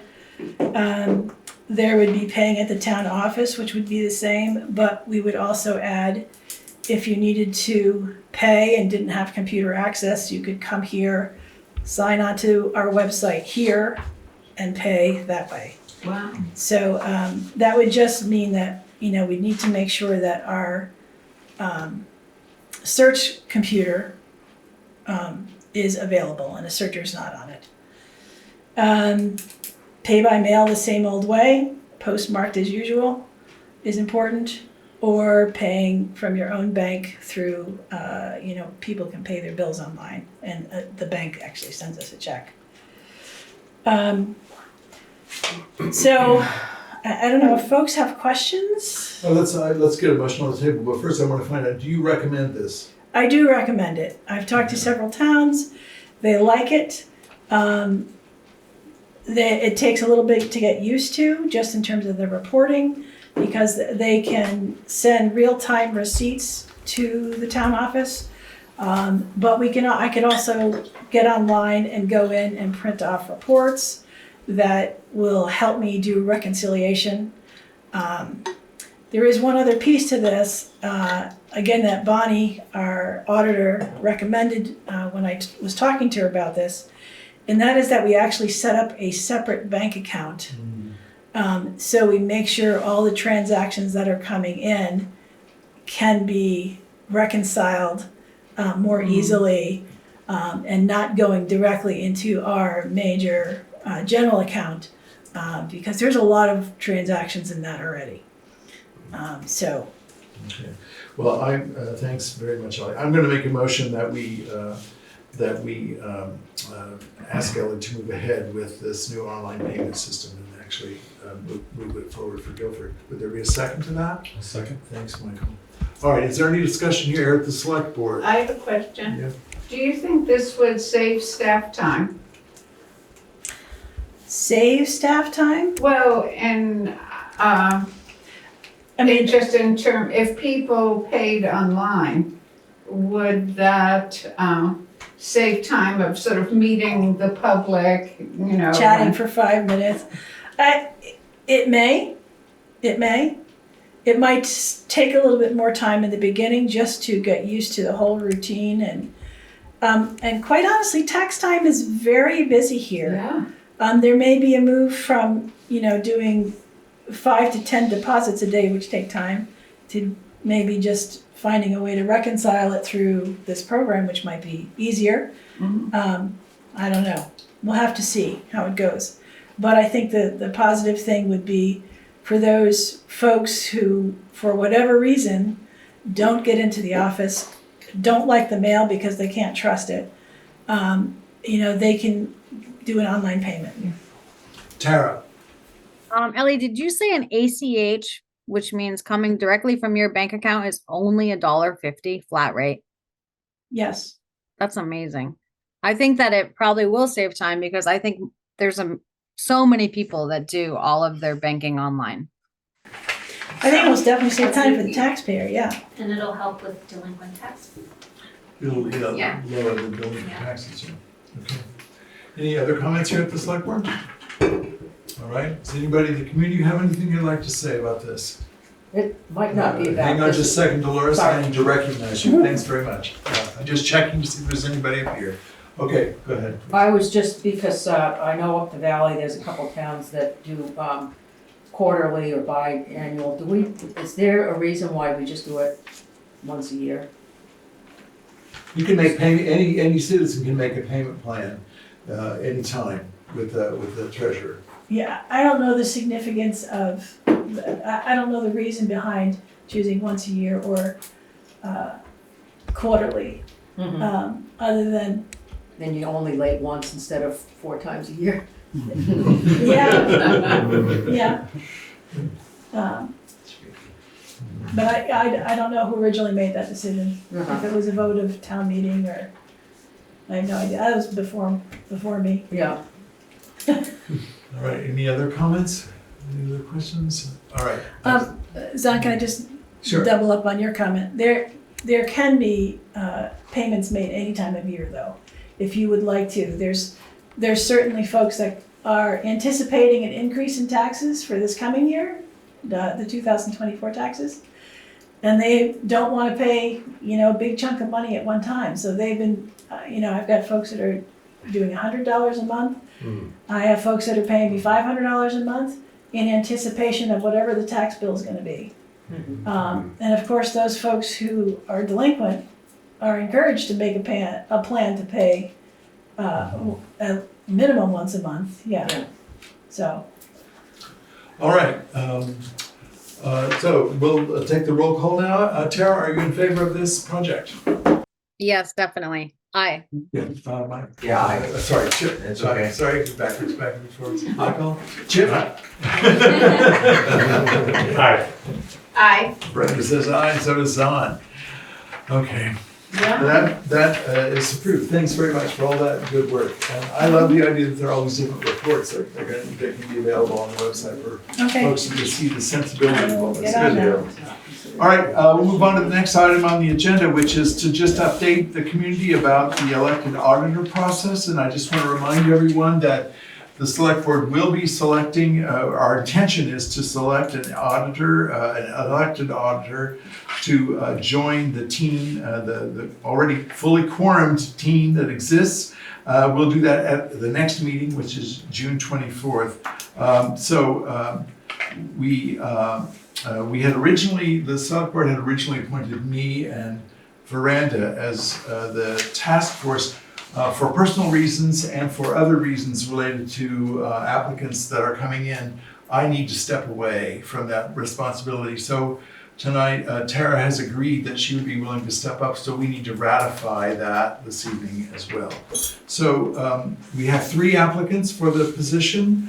And as I understand it, interviews will be done relatively soon, and then a recommendation will come to the select board for that auditor position. So I move that we appoint Tara to the task force. Great, is there a second to that? I'll second that. Thanks, and thank you, Tara, for your willingness to step up to that. Yeah. All right, is there any discussion, any further discussion here at the board? Is there any comment in the community about this? Okay. All right, so Tara, are you willing to approve for yourself? Aye. Sorry, Chip. Aye. All right, Michael. Aye. All right, Brenda. Aye. Zah says aye. Thanks very much, folks. All right, here comes another finance consideration. The next point on the agenda is that I'll just explain the situation a little bit.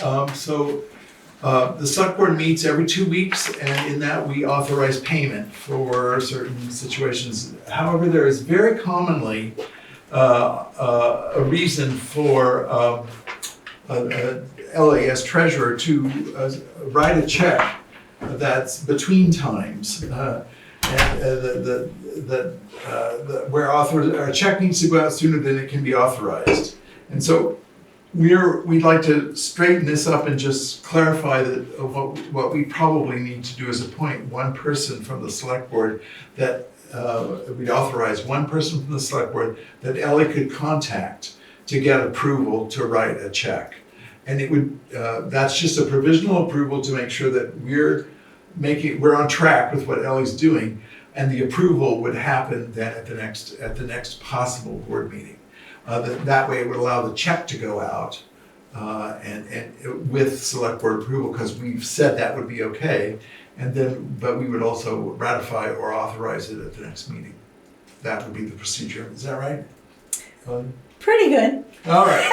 Straighten this up. I do want to say it's not that often that I have to do this. Yeah, okay. But, so I'm going to start by saying, since I got here in March of 23, I've been carrying out Penny's routines and practices for everything financial. And tonight, I'd like the select board to officially ratify or approve some of these longstanding processes. And that's the ability to pay a vendor in between select board meetings when necessary. So, and I had attached from the LCT the statutes and the conversation regarding signing orders for payment in between meetings. So what are our reasons to pay to pay some bills in between meetings? Sometimes there is a need to pay a bill that's totally unexpected. It might be we missed a deadline or something came up that needed payment before the next select board meeting. There are continuing issues with the mail. Sometimes we don't get invoices that need to be paid. Sometimes our vendors don't get the payments that we sent. I had one particular issue where we had paid a bill on time for Medicare reimbursement, and I kept getting these notices, and I was calling them and saying, well, did you get this check? Well, finally, at one point, they said, well, we didn't get that check way back in March. And I was like, oh. So we had to stop payment on the check. And they're like, well, if you don't give us payment within the next week, this person's going to lose coverage. And they won't be able to get it back until the next year when it's open enrollment. I'm like, well, that's not fair. So things like that happen. So a reason then I said late fees can be incurred and coverage lost due to late payment. Right. So there's kind of two different things that could happen. One is the select board can authorize advance payments at a duly warned meeting. Well, this works if you know the vendor and the invoice ahead of time, but you don't often do that or have that. But it also could be done for reoccurring payments such as payroll. So I would like, this is my first thing, I would like the select board to approve that I continue the process to pay payroll weekly and all the payments that go around it, like putting out the paychecks, the state and federal taxes, the retirement funds for Empower and Beamers on a weekly basis, and also those tax payments that are related on a monthly basis. All related paperwork like the direct deposit reports, tax summaries, ACH confirmations, retirement payments, etc., which you already see in all your payroll reports that you get, will continue to be presented to the select board at the next duly warned meeting following the posted payroll for approval. So that, it already happens, and that has been the ongoing routine, but I want it to ratify or approve that that is okay to do, okay? And that's just the weekly payroll. The second thing is, as that guy over there, Zahn was saying, the select board can authorize one or more select members to review and provisionally approve payments on behalf of the select board. The vote to do so must occur at a duly warned meeting and be contained in the meeting minutes. So the suggested motion would be that a select board moves to appoint one or two folks to provisionally approve, sign, and date orders for whatever payments we want to consider.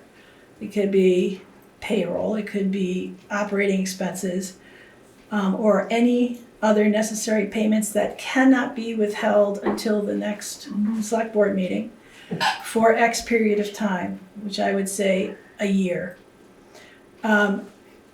With that, any orders approved under this authority must state the purpose for which they are drawn, and the full select board must later be provided a record of all the orders approved under the authority for final approval at a duly warned meeting, blah, blah, blah. So you can do something for recurring payments, and you can also assign a select board or two select board members who can approve provisionally in between meetings. And I just wanted to note that in recognition that calling extra select board meetings can be a burden to the select board, and it's sometimes difficult to get a quorum, every effort would be made to pay vendors in a timely manner and or communicate with them regarding any outstanding balances due on the town accounts. And full documentation would always be provided to the select board at their next meeting. And I'm on the phone all the time with vendors.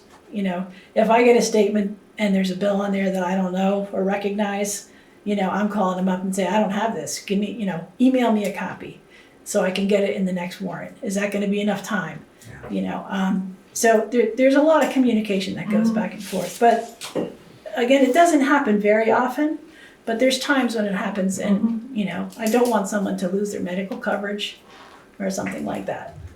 So let me just be really, I'm going to ask a question to be really clear. So you're recommending that, or I think you're recommending that the first option is just, we would just normalize the practice of you paying on a weekly basis payroll, and that wouldn't require one of us to go in, and that's okay by statute.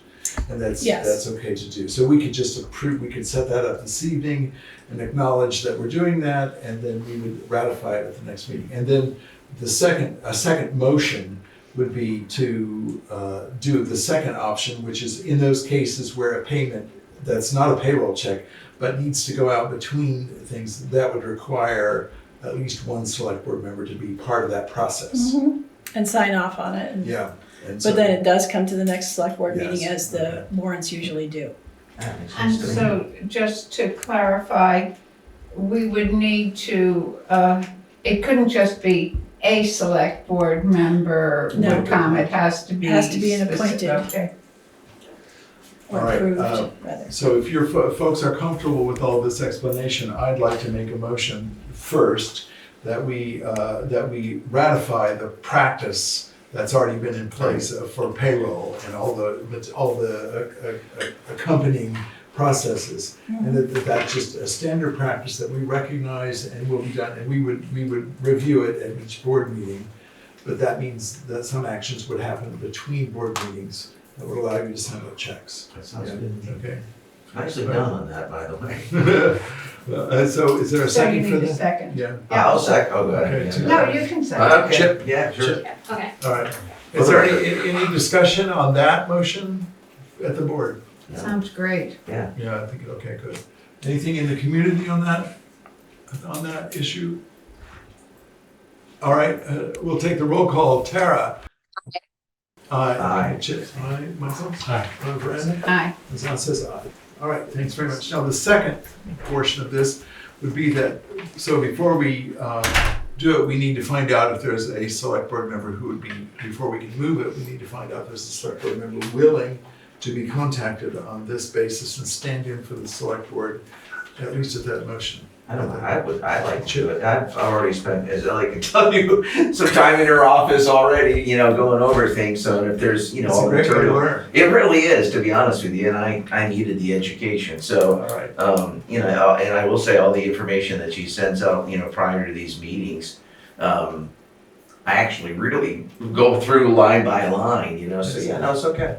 Plus, I'm And pretty you much know what? accessible. If, why don't we say? If she doesn't have a if- problem with that, I Oh, go, no, okay, all right. not at all. Why don't we say that if Chip isn't available, I could be called second? Okay, all right, Yeah. I'm comfortable with that. I'd rather just, personally, we haven't got a motion on the floor, but I'd rather just have it be one select board member, making it more convenient for Ally, Sure. rather than have to rally forces and. I'm pretty. Great. Yeah, okay. I've been in contact with her quite a bit anyway. Yeah, it's because you're already giving over tax Yeah, dollars. it's already, yeah, I don't know. Weekly She- tax payments. She looks happy about it now, but that could just be her front. All right, so I will make a motion then that we appoint Chip as the first and Veranda as the second for being on call for Ellie to approve payments that need to take place between select board meetings. Is that right? I will second. All right, thanks. It's actually good, can I say, to have an alternate, because, if if I'm out of town, or our daughter was in the UK or whatever, I'm gonna be out of town. Right. So that'd be great. Good. All right, any further discussion beyond what we've said so far? Okay, anything in the community?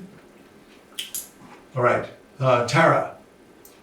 Aye. All right, Chip? Aye.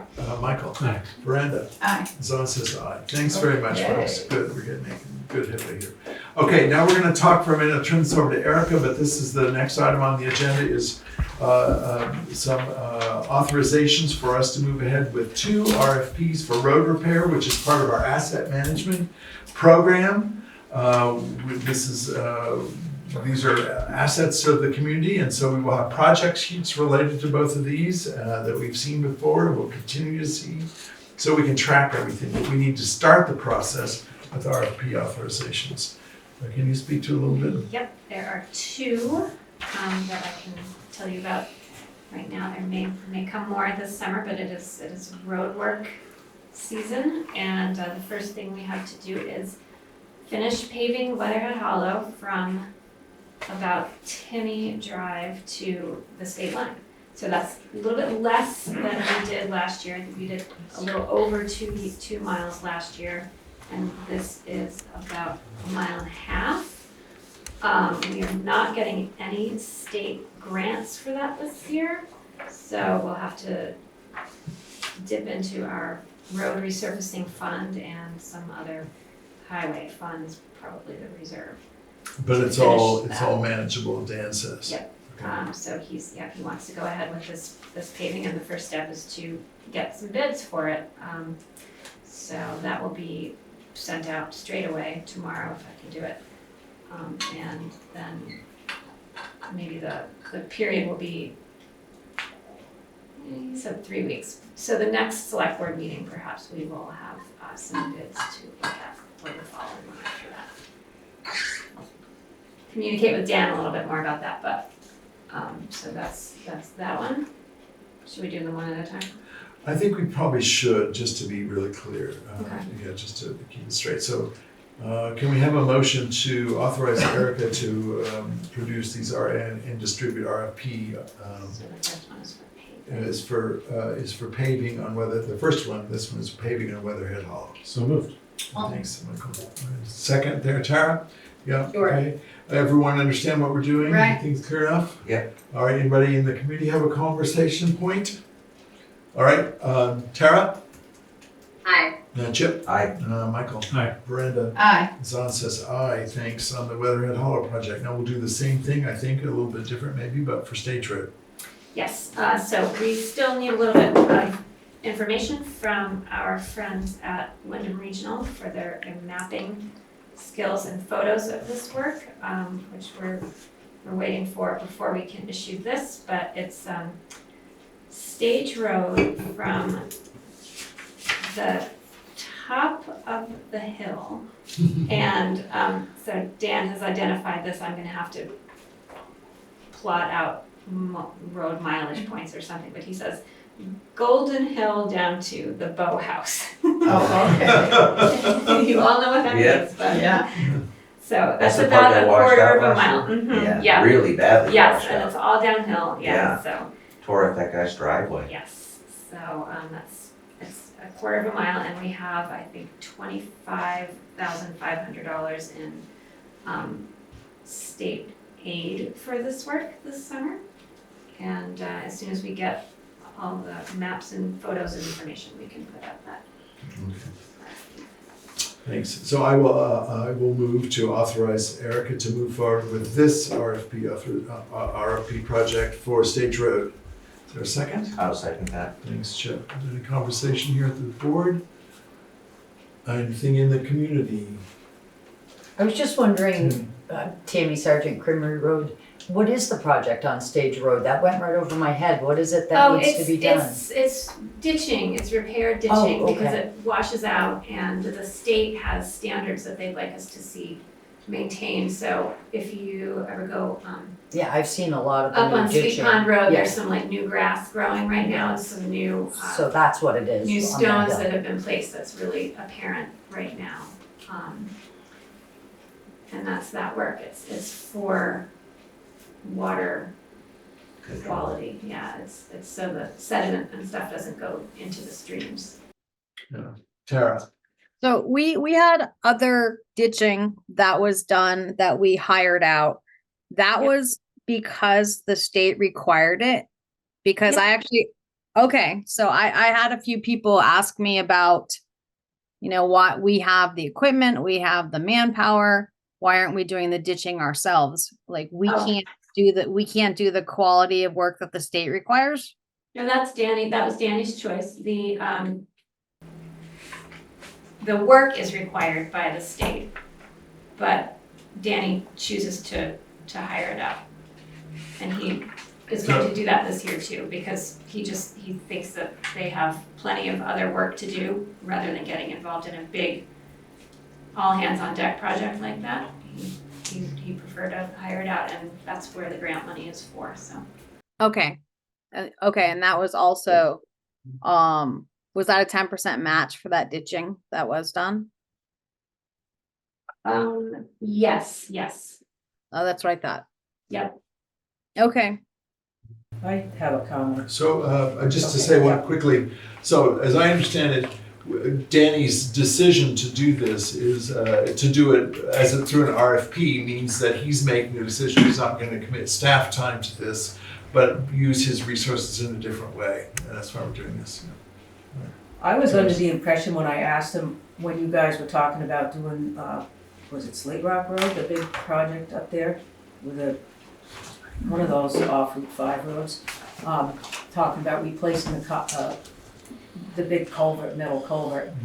He said that when it's state money, that it's required, that the town, if I understood him correctly, he said that he had to hire out. That project is a really big project and involves Slate. some federal money. The Sleigh Rock Road involves federal money. That may be what he's really talking about. I'm not sure. Yeah. I don't know, but yeah, it's a much, much bigger project than this one. No, I thought he said because it was state money that they had to, that they did it out. But Kachucks did our road, and they did an absolutely wonderful job and very timely. Good. That's great. Okay, so we have a motion on the table and a second to authorize moving forward for the Stage Road repair project. I'll take a roll call vote. Chip stepped away for a second, but we have quorum still. So Tara? Aye. All right, Michael? Aye. Miranda? Aye. Zan says aye. Okay, thank you. Now, that takes care of all of our new business. We'll move on. There's no other business in today's meeting. Son, can I interrupt for just a Yes, second?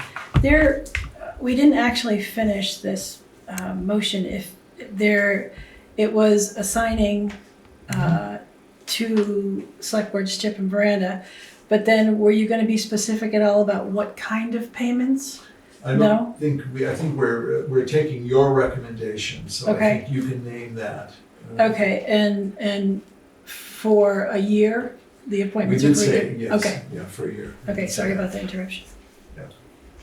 Or I think that was the intention, I'm not sure we said it, I think we did say that. The motion, I don't know, I didn't write that down. Okay, well, how about we? I have it written It here. was in the description. Okay, Yeah. So Okay, it was certainly our intention to do that. So if it's not thorough enough, we'll find it out by watching the minutes and we can adjust it. okay, thank you. All right, so we're now moving on to correspondence, and the select board did receive one correspondence, and I'm gonna ask Chip to talk about this. Yeah, sure. We got a letter from Christina Belligor, who, I'll just read the pertinent parts to it, but she wanted the select board to share with the public on what the town's budget spending priorities are. She was saying that the town report gives a literal accounting of assets and deficits, but so it describes what it does, but it doesn't prescribe. So she was asking the select board to educate Guilford residents about the pressing or most pressing fiscal needs. And she believes that Guilford residents need to better understand the hierarchy of fiscal needs so they can make, better and more informed decisions. It's a really good question, and I think a lot of residents probably had those same questions, so I would definitely encourage people to reach out and send us your way. I can say that right off the top, the select board financial responsibility comes down to basically three things. It's manage the ongoing operations budget. We monitor expenses, so if something is going over budget, whether we go, then what? What are the funds from that overage coming from?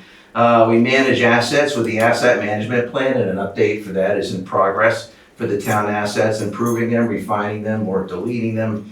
And then we manage emergencies. So I do think in terms of hierarchy, the town report is perspective. It is perspective. It shows you what the expenses are and how they'll be covered. And then I also think it's important for people to engage in the process in terms of the financial hierarchy here from start to finish. Is from October to December, there's a series of budget workshops that we strongly encourage public comment on. The select board takes the results of that and then creates a potential budget. Auditors issue a town report. Voters, I think, need to review the fiscal prior year versus actual expenses versus proposed. And then pre-town meeting, we go over it. And in the town meeting, we go over the budget vote. But I think the fact that she's writing in is, is important, and, it's a good question. So I would definitely encourage people to write in, and maybe down the line, there's an option or an avenue for us to do it a little bit deeper. Yeah, I'll just add too that I think that we have, since we adopted the asset management plan, Eric and I have been talking, the program, the asset management program, Eric and I have been talking about the fact that we need to have, as of July 1st, which we hope to have, a plan that shows the community what we're planning to do, prioritizing it and that. And I think that answers to some of the questions. I think it does. I just want to go back historically and point out that, as I understand it, may not understand everything, but when the first capital improvement program was set up, I think it was set up in, let's just say, I think it was around 2015. And the first plan didn't appear for about 2 years. The first plan about how those dollars are going to be. So there was this notion that we were going to be doing this, but the actual plan for how it was going to work didn't appear for a while longer. So I think we're in the same place right now. We have this asset management program that we approved a few months ago. And by July 1st, we hope to have the plan that will start to demonstrate to the community how it is we're hoping to use these dollars. And we already have some of the plan. We've been talking about some of it already. Right. But it's not a document that people can look at and stare at and that kind of thing. And that's what we hope to have. And Eric is working on that right now. So that'll be another answer, another part of the answer here. Yeah, and maybe down the line, we could reach out to a couple of members of the finance committee as well. There are ways to think. Yeah. Absolutely good. All right. All right, Tammy? With the paperwork or the things that you guys are working on, I know there is like a list that you have for town equipment that we have already committed after so many years. We replace a certain truck, the grader, all of these things. Do we have a list like that for the bridges? I know the town of Guilford has a lot of bridges, a lot of culverts, Yeah. and I've heard off and on about the amount of bridges that need some serious work. That's gonna run into a lot of money too. Yeah. So that's something that if we know in what order, what's the time frame? Is that something that the select board is aware of, or is that something we can find out? Because that would be I think the quick answer to that, I don't, what I would say to that is that Danny's in charge of that. And he watches all these, and he knows what that all is. So I think we're in a practice of trusting Danny in a way. The select board doesn't make decisions about which bridges need to be done first. We would depend totally on Danny's expertise there.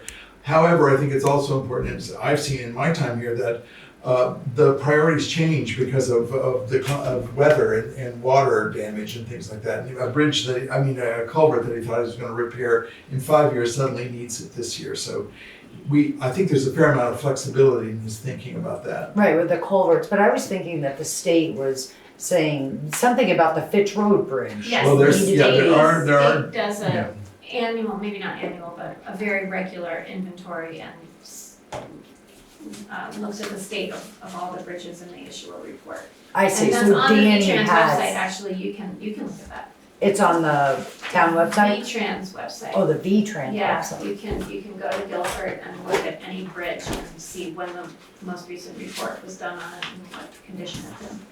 So the state helps with that. But that report doesn't really give us an idea when we as a town might be looking to address that as an issue. Well, if it's red, it would be sooner. Oh, okay. You know, Yeah, I haven't looked at it, so I don't Yeah, know no, what it's. they- So I they- think it's What kind of relative. It's a Right, right. heat map kind of thing. Okay. Oh, cool, I didn't know that. Yeah. Can I just? I didn't know throw that in a either. comment? That's good to know. Is it- I was just gonna say, the asset management plan also is like it's like a work in progress, Right. process. Right. Because as Zam was saying, priorities change, depending on if it pours for 3 days.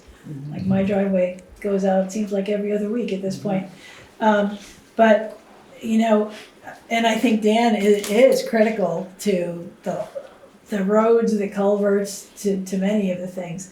But we're also working on getting that inventory of all of our assets. There's a lot out there. Yeah, it's time. Yeah. Good point. But yeah, that's a good question, Yeah, nice. Tammy. Tammy, thanks, that was good. Yeah, good.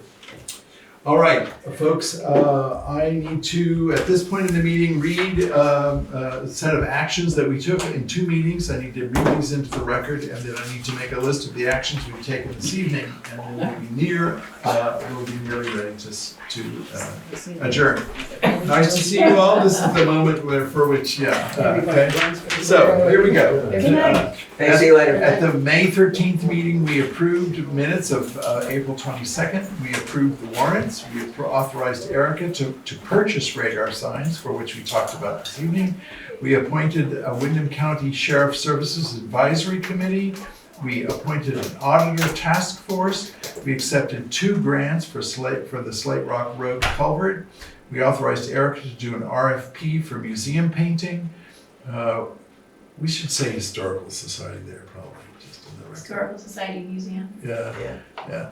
And then we approved the 2024 Local Emergency Management Plan. We appointed Hannah Tustin as the Windham Solid Waste Management District representative for Guilford. And we appointed Tara as the liaison to the Finance Committee. Then, in the May 31st meeting, we approved, it was a special meeting, we approved warrants. Perfect. The actions taken this evening, we approved 3 sets of minutes, May 31st, May 13th, and May 6th, going backwards. We approved warrants. We approved a request from the Ruck-Up coin drop folks. We approved the rules of procedure policy. We approved the Selectboard Goals for 2025. We approved an adjustment in the radar sign placement per Danny's request, or recommendation, I should say. We authorized Erica to move ahead with the Algiers traffic calming grant application. We approved an auditor-recommended transfer of delinquent tax collector funds to the general account. We approved that Ellie would move ahead with an online payment system for Guilford residents. We It's like the Ellie show. we ratified appointment of Tara Cheney to the task force to appoint a new elected auditor. We did 2 motions related to in-between meeting check writing. One is to ratify a practice of weekly payments and all the papers and documents involved there. Second was we appointed Chip as first and Veranda as second, the person who would be contacted by Ellie to approve on behalf of the board any payments that need to be made between board meetings that cannot wait. We also then approved 2 separate authorizations for road repair as part of the asset management program. One for Weatherhead Hollow and one for Stage Road. I think that's all that we did tonight. So Unbelievable. it's amazing. I don't know, just how you Thrill could packed. how you could do that off the top of your head. I can't remember what I. No, Got his cheat sheet. yeah, right here in the right I smack can't there in remember the middle of what my I did 3 head. minutes ago. Yeah. And then the next action would be to accept a motion to adjourn. I'll make that motion. Thank you, Chip. Is Yeah. there a second? I'll second. Thank you, Tara. All right, all those in favor? Wait, we have to say, is there any discussion here in the board? Yes. Any further discussion? Yeah. Zan, I wanted to thank you for being so very present for us tonight. Yeah, I think that is well put. Thank you. Yeah. Thank you. Thank you, Tom. Yeah. Thank you. Okay. Thank you. Thank you all. You're All right, is there any- inspirational. all right, I won't ask for comment from the community on this one, but is there? I see somebody gave a heart here, Mary Collins. Oh, that's sweet. Thank you, Mary. It's incredible the outpouring that has come, I must say, and I so appreciate it. All right, so all those in favor? No, we can't do that. We have to roll call for adjournment. Tara, are you in favor of adjourning? Aye. Aye, thank you. Aye. Chip. Aye. All right, Michael, Brenda. Aye. And Zan says aye. All right, folks, this meeting is adjourned. We shall see you at the next meeting, which is June 24th. Good night, all. Good night, all.